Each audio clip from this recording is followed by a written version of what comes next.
Welcome to Mindset Matters Book Club YouTube channel. Please subscribe and like to hear new book summaries. So I want you to imagine living your entire childhood inside this absolutely pristine, meticulously maintained house. Okay, I'm picturing it. Right. So the paint is fresh. The roof is flawless. The pantry is fully stocked with premium groceries. And from the outside, everyone who walks by they stop and admire it. Sounds pretty ideal on the surface. Exactly, on the surface.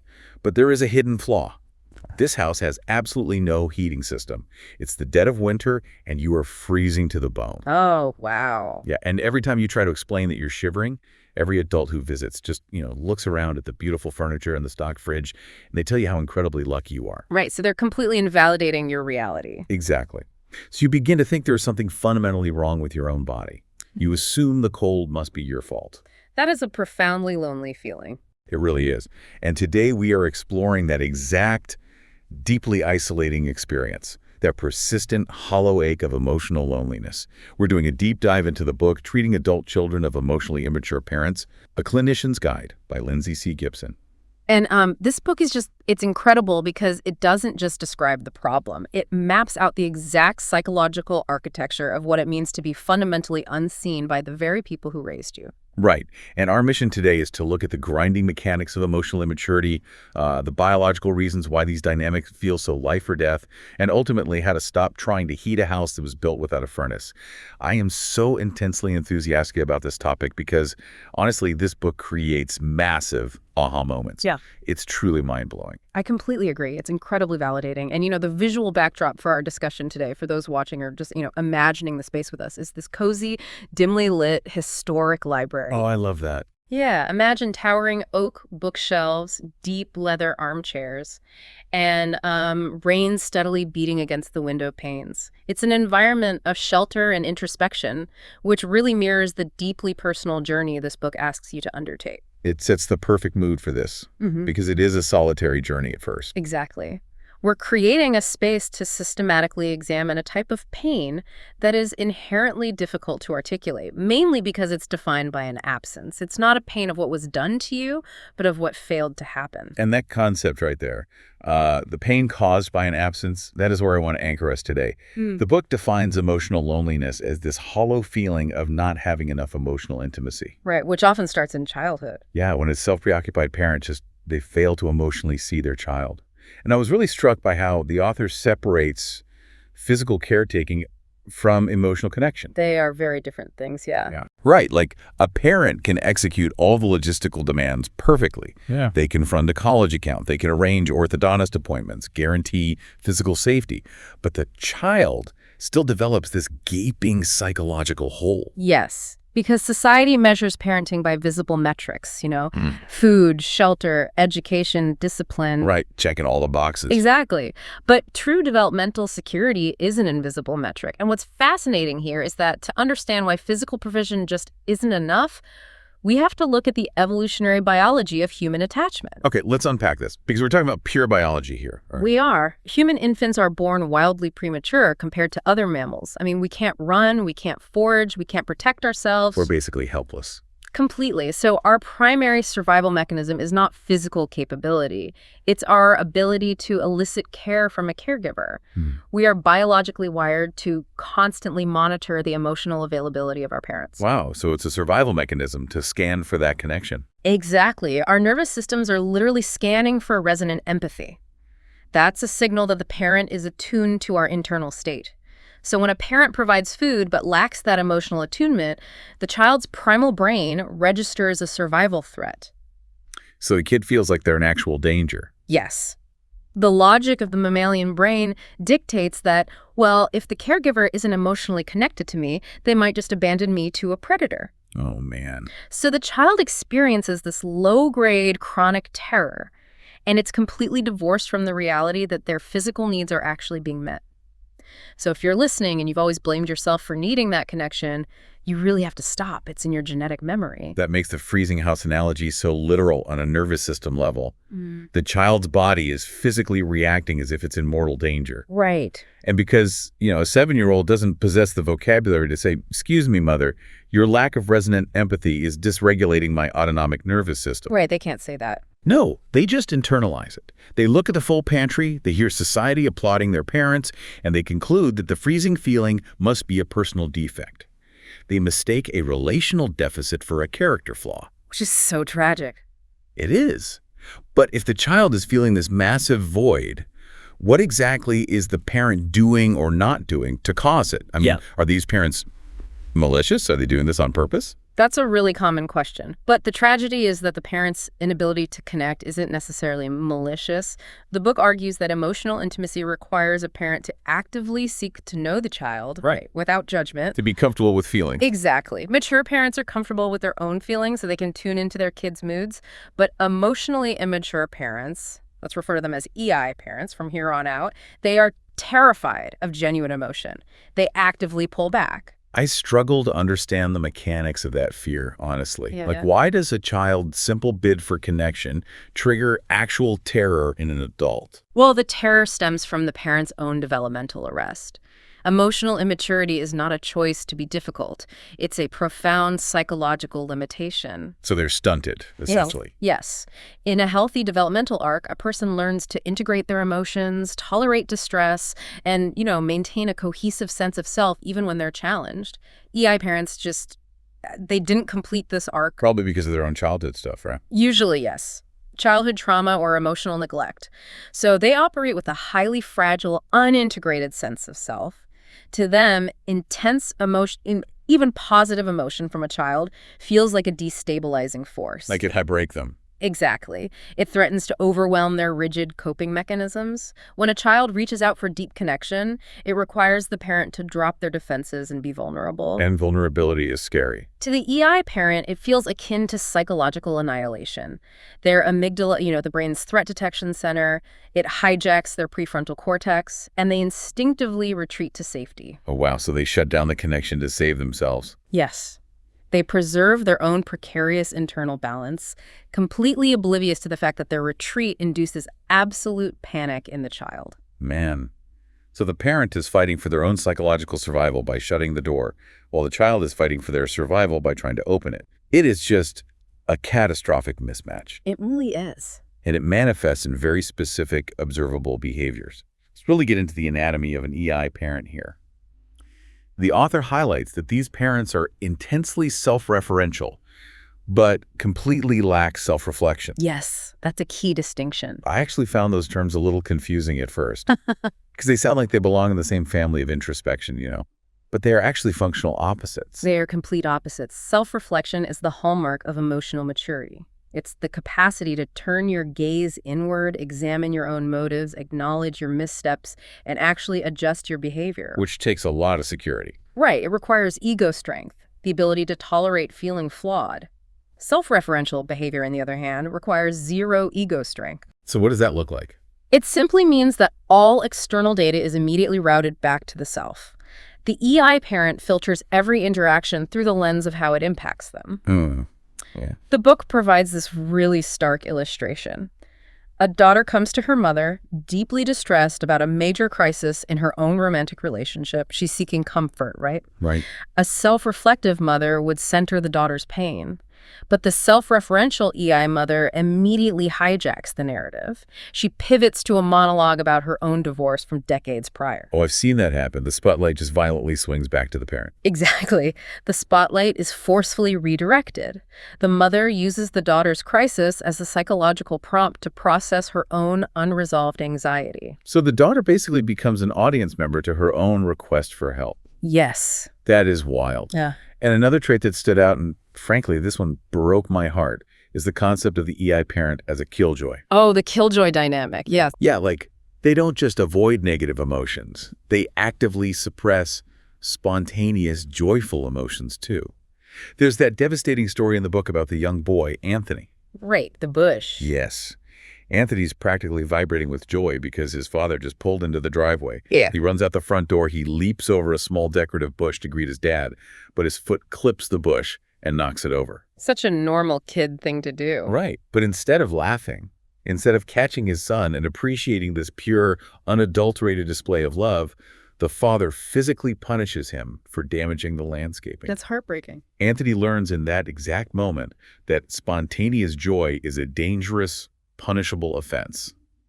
So exactly what is happening in the father's brain there, because punishing a child's love seems so counterintuitive. We have to view it through the lens of emotional regulation. Spontaneous joy is high arousal energy. It's unpredictable, it's loud, it's messy. Right, it's chaos. And for a developmentally stunted adult, any high arousal emotion, whether it's grief or joy, feels chaotic and threatening.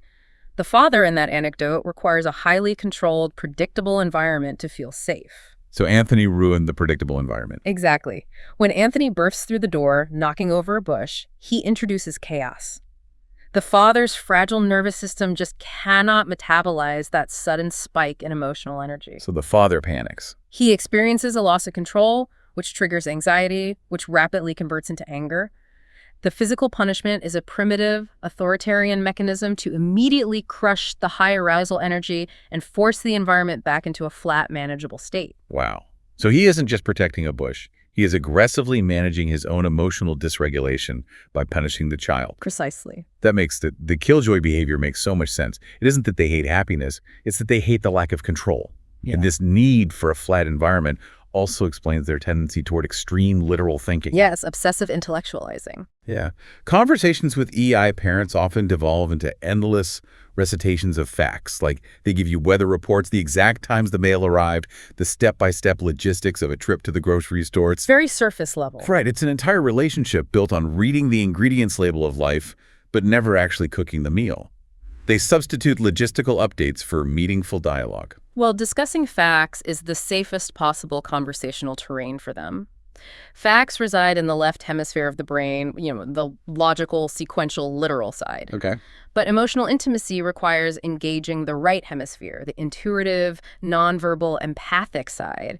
EI parents have notoriously poor left-right brain integration. So they literally can't cross that bridge easily. No, they retreat into left brain intellectualization to avoid the terrifying ambiguity of right brain emotional connection. If a conversation stays strictly on the logistics of the grocery store, the parent is insulated from the risk of vulnerability. And this over-reliance on literal thinking connects directly to their profound deficit in resonant empathy, doesn't it? It does, absolutely. Let's spend some time on resonant empathy, because the book draws a really sharp line between that and other types of empathy. An EI parent isn't completely oblivious, right? They can actually be quite shrewd. Yes, they often possess cognitive empathy. Right. Cognitive empathy, the ability to intellectually deduce what you are thinking or what your vulnerabilities are. And they might use that information to manipulate a situation, but they completely lack resonant empathy. They don't physically feel for you. That's the difference. Cognitive empathy is merely data collection. I mean, a skilled predator has cognitive empathy, right? They know exactly where the prey is weak. Oof. That's a dark but accurate comparison. But resonant empathy involves mirroring neurons. It's the biological capacity to experience a shadow of another person's emotional state within your own body. If you're sad, a parent with resonant empathy feels a genuine pang of sorrow in their own chest. But the EI parent doesn't get that pang. No. Because EI parents are walled off from their own emotions, their mirror neuron system is essentially offline in interpersonal contexts. They cannot resonate with your pain because they are terrified of feeling their own. Yet, hypocritically, they expect the child to possess hyper-developed resonant empathy toward them. Oh, yes. The double standard is massive. There's that scenario the author shares where a mother sits alone in the den, silently seething with rage. Her family is in the kitchen. And she's furious because no one came into the den to ask if she wanted a drink. She expects them to be telepathic. Exactly. She expects her family to continuously scan the house, deduce her hidden needs, and serve her, all without her having to utter a single request. It's the expectation of mind reading. They refuse to articulate their needs, but they punish you for failing to meet them. So when you lay out these traits, the self-referential hijacking, the killjoy suppression, the endless fact reporting, the telepathic expectations, it paints a picture of a monolithic personality type.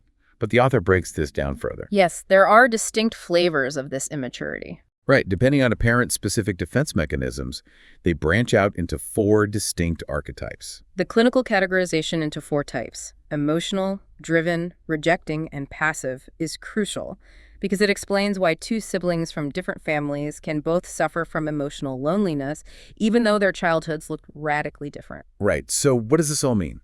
Let's examine the emotional parent first. Okay, so the emotional archetype is entirely governed by emotional volatility. They have virtually no distress tolerance. They perceive the world in absolute black and white terms. So people are either all good or all bad. Exactly. In their minds, people are either flawless, omnipotent rescuers who will save them from their anxiety, or malicious abandoners who are deliberately causing them pain. Minor inconveniences are elevated to apocalyptic catastrophes. There's a story in the book that perfectly encapsulates the sheer exhaustion of dealing with an emotional parent. A woman named Brittany, who is in her 40s and lives independently, comes down with a minor illness. Just a normal sickness, right? Yeah, she spends a few days resting in bed. But her mother, Shonda, begins to spiral into severe anxiety over Brittany's illness.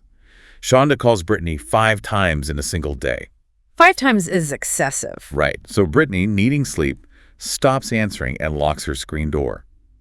Shonda then drives to Brittany's house, finds the door locked, and later unleashes this barrage of rage, screaming, "When you locked me out, I wanted to break your door down." Which is terrifying. And Shonda frames this aggressive, boundary-destroying behavior as maternal care, but it had absolutely nothing to do with caring for Brittany. Not at all. Shonda's reaction is a textbook example of an EI parent using a child to regulate their own nervous system. How so? Shonda's anxiety spiked. A mature adult would utilize self-soothing techniques, right? Deep breathing, rationalizing that a minor illness is not fatal, or just distracting themselves. But Shonda can't do that. Shonda lacks those internal mechanisms. Her only method of soothing her anxiety is to exert absolute physical control over the source of the anxiety, in this case, her daughter. So breaking down the door is about control. Yes. It's an attempt to force the environment to conform to her need for reassurance. The child's need for sleep is entirely irrelevant to the parent's desperate bid for emotional stabilization. That is so intense. And I was reading the breakdown of how these parents act, and I was actually really confused by the next category. The driven parent. Driven parents are tricky to spot. Right, because on paper, a driven parent looks like the pinnacle of, American parenting. They are hyper-involved, they push you to succeed, they're obsessively tracking your grades and extracurriculars. They look very invested. Yeah. I struggle to see the line between a parent who just wants their kid to have a good future and a developmentally arrested driven parent. What is the psychological difference between healthy encouragement and EI drivenness? The demarcation line is autonomy and empathy. A healthy, mature parent encourages a child to achieve goals that align with the child's innate interests and capabilities. They celebrate the child's unique unfolding. So they see who the kid actually is. Exactly, but the EI-driven parent views the child as an extension of their own ego, a project to be managed. Oh, project. Right. They selectively praise and resource only the behaviors that reflect well on them or fit their rigid worldview. If a driven parent values athletics and the child is a gifted artist, the driven parent will completely ignore the art and relentlessly pressure the child to perform on the field. They don't see a separate human being. They see a resume builder. Yes. Their involvement is actually a form of deep control. They lack the resonant empathy to perceive the child's exhaustion or misery because, to the driven parent, the external metric of success is the only thing that validates their own worth. That distinction is incredibly helpful. It's the difference between watering a seed to see what kind of flower grows versus forcing a seed into a rigid plastic mold so it grows into the exact shape you demanded. That's a perfect analogy. Then we move to the rejecting parent, which is perhaps the most outwardly devastating. These parents are walled off, aloof, and openly dismissive. The entire family ecosystem reorganizes itself around the singular goal of not bothering this parent. Yes, the rejecting parent operates from a profoundly avoidant attachment style. They perceive the mere presence of other people's needs as an intolerable intrusion. Like you're just annoying them by existing. Children of rejecting parents often articulate a feeling of being a biological nuisance. The book details the dynamic between Beth and her mother, Rosa. The moment Beth arrived for a visit, Rosa would proactively initiate physical and emotional distancing protocols. Literally dodging hugs. She would dodge embraces, yes, and within minutes, she would launch a critique of Beth's clothing or weight, which is a highly effective tactic for creating instant interpersonal alienation. Pushes the kid right away. Exactly. Rosa would then instruct Beth to call other relatives, desperately attempting to offload Beth's attention onto a third party. If Beth called on the phone, Rosa would immediately hand the receiver to Beth's father. Rosa's behavior is just a relentless campaign of emotional evasion. The message is brutally clear.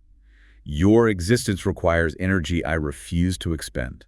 It's devastating for a child to internalize that. And then there's the fourth type, the passive parent. They basically operate in the shadow of the other three. They might be the fun, easygoing parent, but they completely abdicate their role as a protector. Right. They yield to the dominant, toxic energy to save themselves. They watch the rejecting parent ignore the child or the emotional parent rage, and they do nothing. So looking at these four distinct types, the chaotic emotional, the controlling driven, the icy rejecting, and the complicit passive, the outward manifestations are entirely different. Under stress, an EI parent can bounce between these types, but they all result in the same dynamic. Right. The underlying mechanics are identical. They all suffer from a profound empathy deficit, and they all fundamentally reverse the parent-child role. That role reversal is the core trauma. In a functional family system, the parent acts as the emotional container for the child. The child pours their chaotic, unformed emotions into the parent processes them, and hands them back in a manageable form. But in the EI family system, the parent is the chaotic, unformed entity. The child is forced to become the emotional container for the adult. The child must modulate their behavior, suppress their needs, and constantly anticipate the parent's triggers just to keep the household from collapsing. Okay, so if a child is trapped in this house with no heat, and the parent is completely incapable of providing warmth, the child's brain has to perform a radical psychological trick just to survive the winter. Yes, they have to adapt. They literally alter their own perception of reality. How does a 7-year-old's brain manufacture a coping mechanism to handle the reality that the person supposed to protect them is actually consuming them? The child's psyche deploys two primary defense mechanisms, the healing fantasy and the role self. Let's start with the healing fantasy. What is that? To accept that your parents simply cannot love you in the way you need is psychologically unsurvivable for a child. It would induce total despair.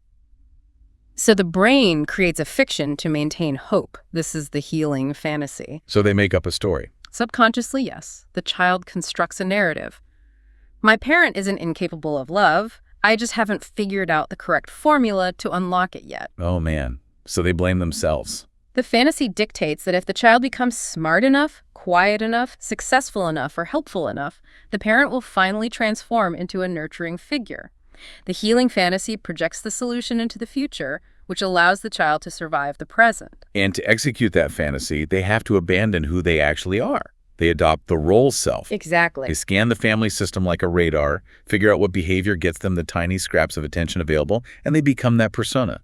They become the hyper-achieving hero for the driven parent, or the invulnerable silent ghost for the rejecting parent. And as they mature, the author notes that these children split into two primary coping camps based on how they process this trauma: externalizers and internalizers. Let's quickly define externalizers. They direct the pain outward, right? Yes, they act out, they are impulsive, they blame the world, and they demand that others regulate them.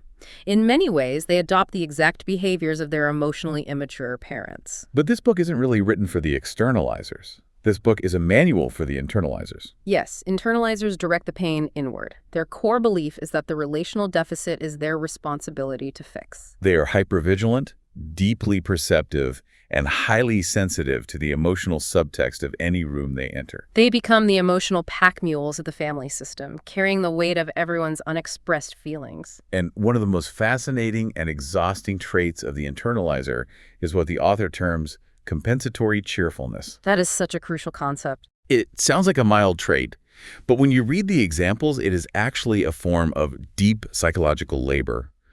The author describes a woman who, during family holidays, realizes her family is completely flat, disconnected, and silent. A very heavy atmosphere. Right. And instead of accepting the reality of her family's emotional poverty, her internalizer programming kicks in.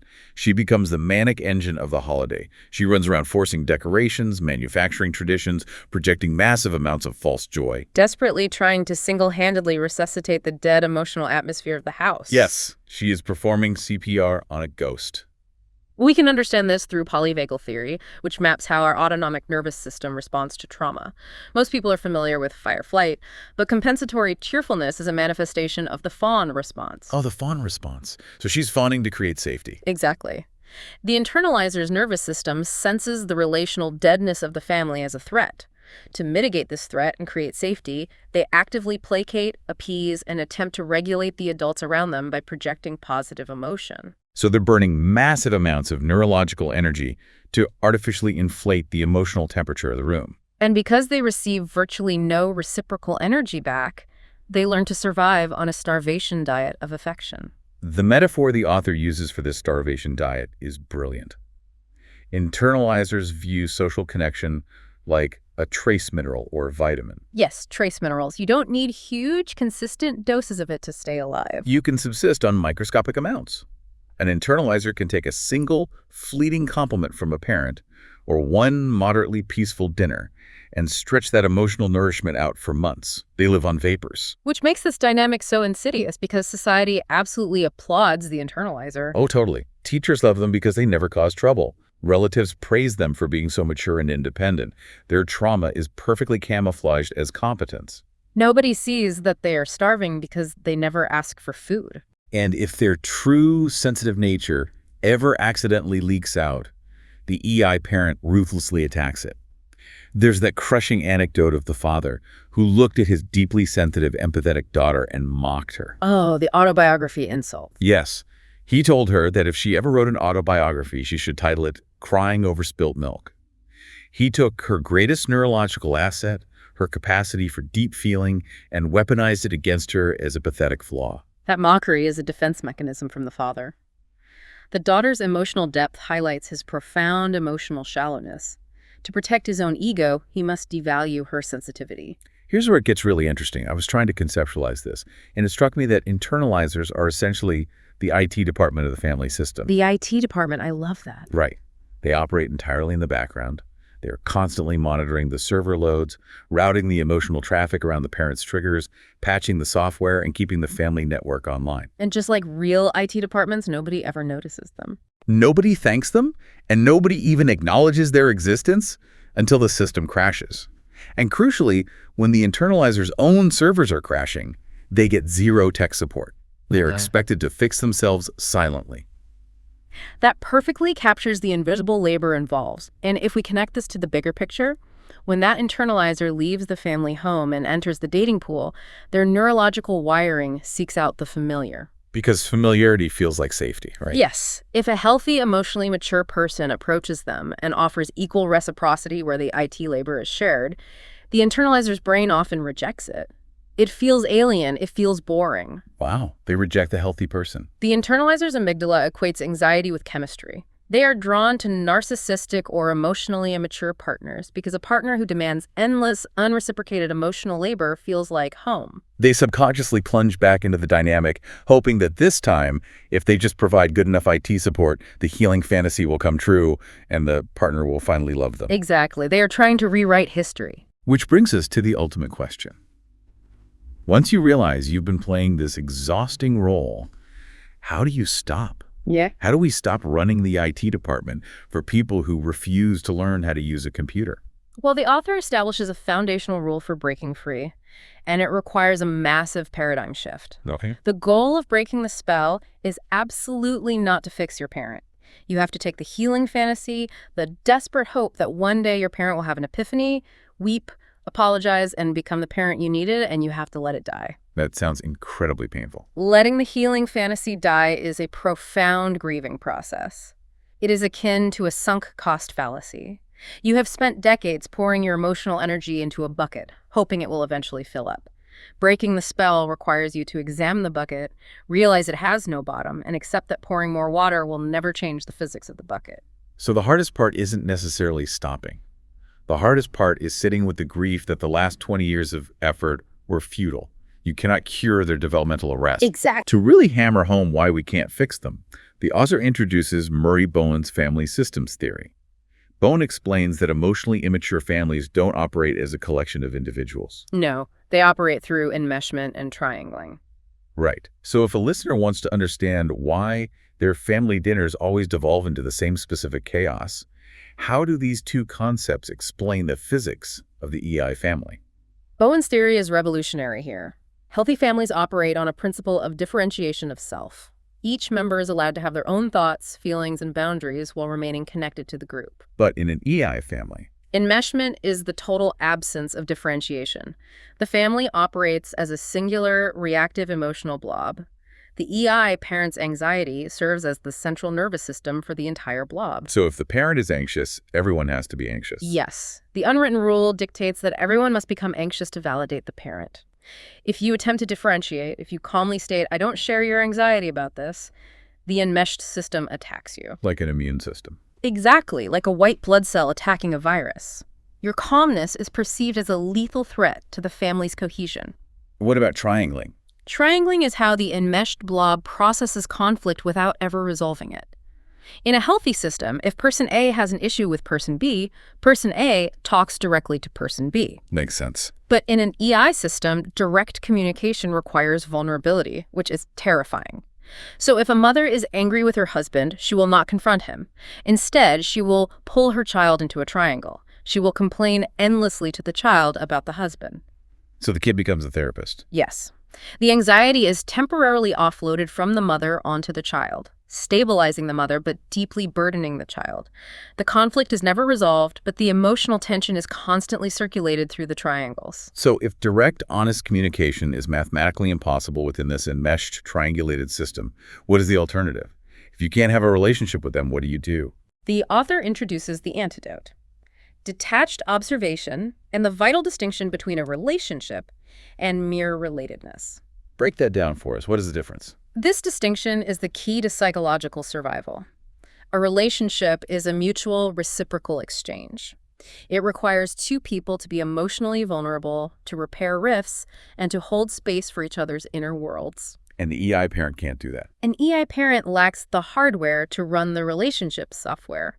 If you continually attempt to force a relationship, you will continually be traumatized by their inability to reciprocate. So we switch to relatedness. Yes. Relatedness is a completely different operating system. Relatedness is polite, structured, heavily managed communication. It involves surface-level interactions discussing the weather, gardening, or a television show, with absolutely zero expectation of emotional depth or validation. You interact with them, but you don't go to them for emotional sustenance. The author illustrates the danger of trying to force a relationship with a really powerful metaphor. There's this story about a woman named Annie and her mother, Betty. Ah, the writhing snake metaphor. Yes. Annie has been doing a lot of therapy, reading books, and she decides she's going to establish a healthy, open dialogue with her mother. She approaches Betty and tries to use I statements to discuss their past and build true intimacy. She has good intentions. Completely. But the book compares Annie's attempt at offering genuine emotional closeness to dropping a writhing snake directly into her mother's lap. It's such a visceral image. Betty is completely emotionally phobic. Annie thought she was offering a gift of closeness, but Betty reacted as if she were being physically attacked. Because Annie failed to realize that her mother's emotional immune system perceives intimacy as a pathogen. When Annie dropped the snake of vulnerability into Betty's lap, Betty immediately panicked and shut down. Which inevitably left Annie feeling rejected all over again. The tool Annie needed was detached observation. Let's talk about detached observation. What is it, functionally? Detached observation is the process of deliberately shifting your brain activity from the reactive amygdala to the analytical prefrontal cortex.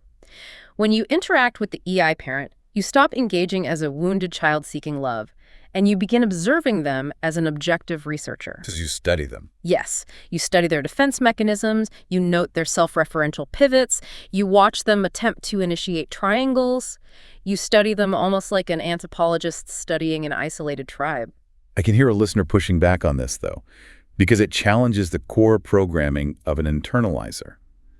How do you sit across the dining table from the people who gave you life and treat them like subjects in an anthropological study? It sounds harsh to some people, yes. Doesn't that feel incredibly cold? Doesn't it feel like a betrayal of the biological bond to just detach and observe your own mother or father? This raises an important question. It feels cold only if you are still operating under the delusion of the healing fantasy. Oh, wow. If you believe they are capable of a warm relationship, then detaching feels like a betrayal. But if you have accepted the reality of their developmental arrest, detached observation is not an act of coldness. It is the ultimate act of self-preservation. It protects your own emotional core. It allows you to remain in the room with them without absorbing their toxic emotional discharge. You are finally seeing them for who they actually are, flawed, limited, damaged individuals, rather than the omnipotent parents you wish they were. Engaging with reality is never a betrayal. It's the foundation of mental health. Okay, so detached observation protects your mind.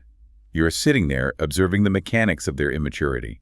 But what do you actually do in the physical space when they start exhibiting bad behavior? That's where we move to action. Right, when they try to hijack a conversation or dominate a room or draw you into a triangle. Yeah. This takes us to the operational phase of the book, the maturity awareness approach. The maturity awareness approach transitions you from passive observation to active management.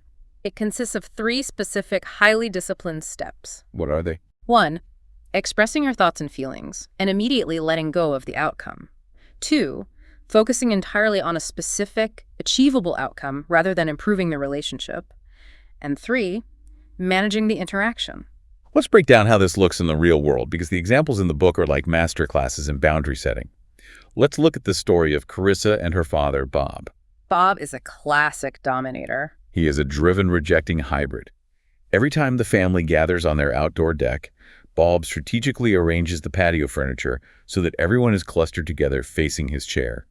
He physically engineers the environment to turn his family into a captive audience for his aggressive, hour-long political rants. He literally sets a stage for himself. Historically, Carissa would sit in the cluster, completely flooded with anxiety, feeling helpless and trapped by his dominance.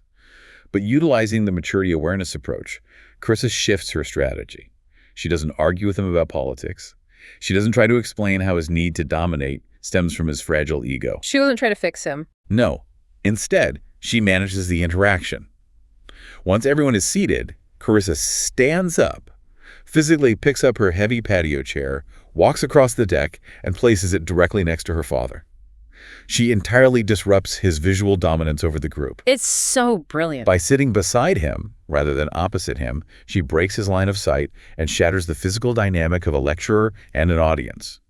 Deprived of his captive audience setup, Bob's rant loses momentum, he stumbles, and the family is suddenly able to engage in a normal, multi-directional conversation. Carissa's maneuver is a brilliant execution of focusing on the outcome rather than the relationship. Her desired outcome was not, I want to cure my father's narcissism. Yeah. Her desired outcome was, I want a pleasant evening on the deck without being yelled at about politics. She bypassed the impossible task of changing his internal psychology and simply managed the physics of the environment.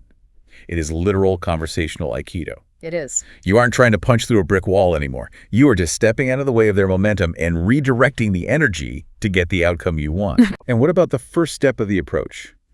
Expressing yourself and letting it go. Because that is the hardest part for an internalizer who usually expresses themselves solely to get validation. It's terrifying for an internalizer to do that. There's the story of Holly and her dad, Mel. Holly has a genuinely traumatic day at work.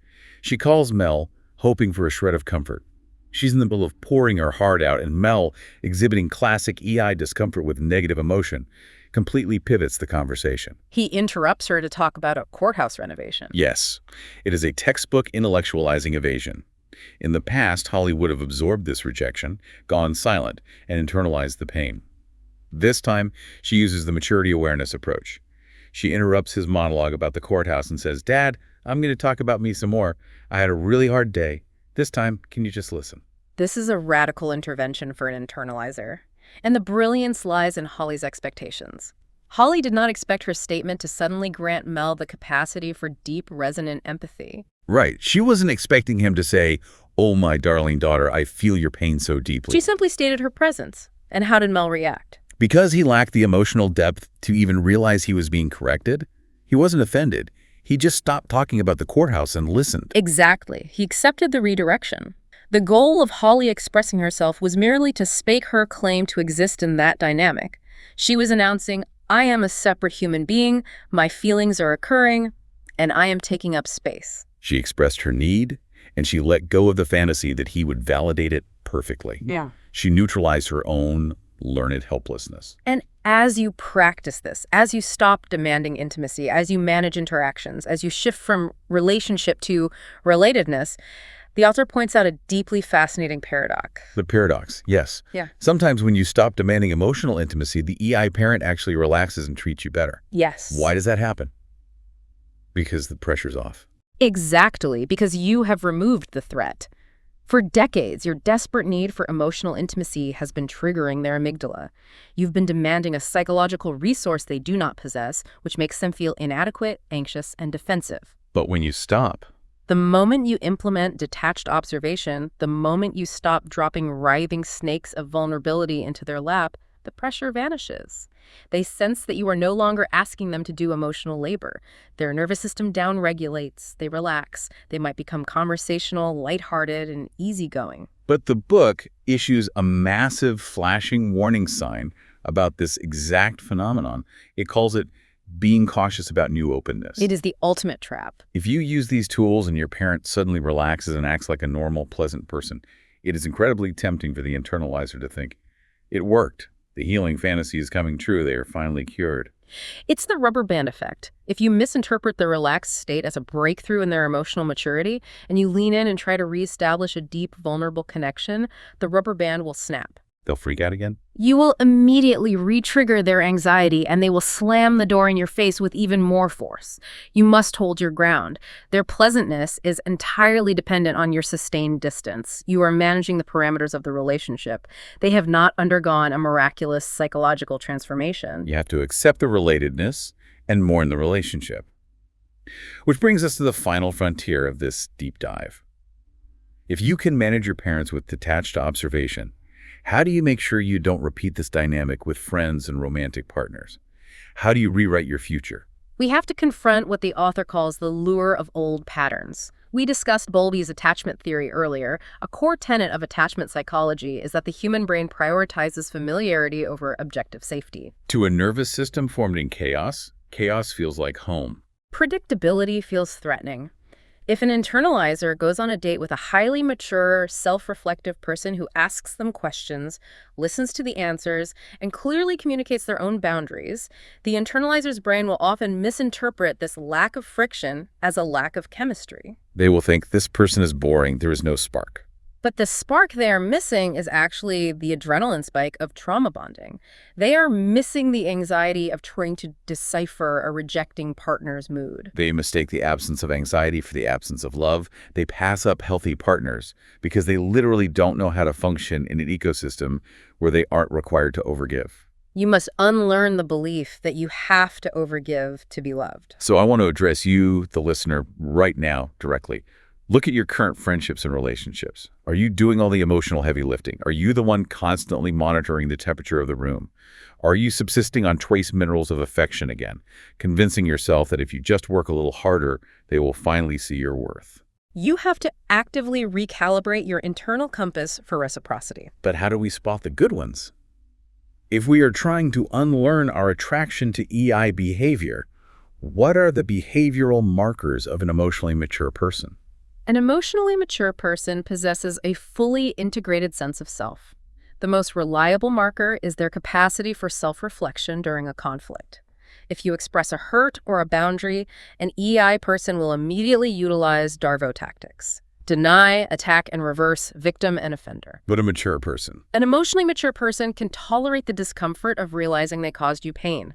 They can apologize genuinely, without adding a but, and without demanding that you comfort them for feeling guilty. Furthermore, they don't expect you to be a telepath. They articulate their needs clearly and directly. And perhaps most importantly for an internalizer, a mature person can hold space for your emotional reality without hijacking it. If you are grieving, they sit in the grief with you. They don't try to intellectualize it away, they don't punish you for it, and they don't redirect the spotlight to their own past trauma. And if you are listening to this, and you recognize the painful reality of being an internalizer raised by an EI parent, I want to offer a profound reassurance based on the clinical evidence in this book. Your true self has survived. The sensitive, perceptive, deeply feeling core of who you are. It did not die in that freezing house. It merely went into hiding to survive. It built the IT department and ran the servers from the basement. By simply understanding the mechanics we've discussed today, You are actively dismantling the defenses that no longer serve you. You are breaking the generational transmission of trauma. You are stepping out of the isolation of childhood neglect and into a world where mutual reciprocal relationships are entirely possible and real. We have covered immense psychological territory today. We started by defining that invisible, hollow ache of emotional loneliness, realizing that the freezing house wasn't a defect of your body, but a failure of the architecture you were placed in. We analyzed the biological threat response behind an EI parent's self-referential behavior. Right. We classified the types of immature parents, the emotional, driven, rejecting, and passive archetypes. We recognized our own coping roles as internalizers, surviving on trace minerals. And finally, we learned the superpower of detached observation and the maturity awareness approach to protect our true selves. It is the journey from being a hostage of a family system to becoming an empowered, objective observer of it. It's the transition from agonizing over why the bucket won't fill to walking away from the bucket entirely. To you, our listener, your deep empathy is a gift, but it must be protected. You no longer have to set yourself on fire to keep an emotionally immature person warm. Think about the one relationship in your life that exhausts you the most. What would happen tomorrow if you entirely dropped your expectation that this person will ever understand you? What if your freedom isn't waiting for their validation, but in realizing you never actually needed it to exist? That is the ultimate release. Let that sink in. Thank you for joining us in the book club today. Please remember to like and subscribe so we can continue to explore these transformative ideas together. Keep observing the mechanics around you, protect your emotional energy fiercely, and keep nurturing your true self. Take care, everyone.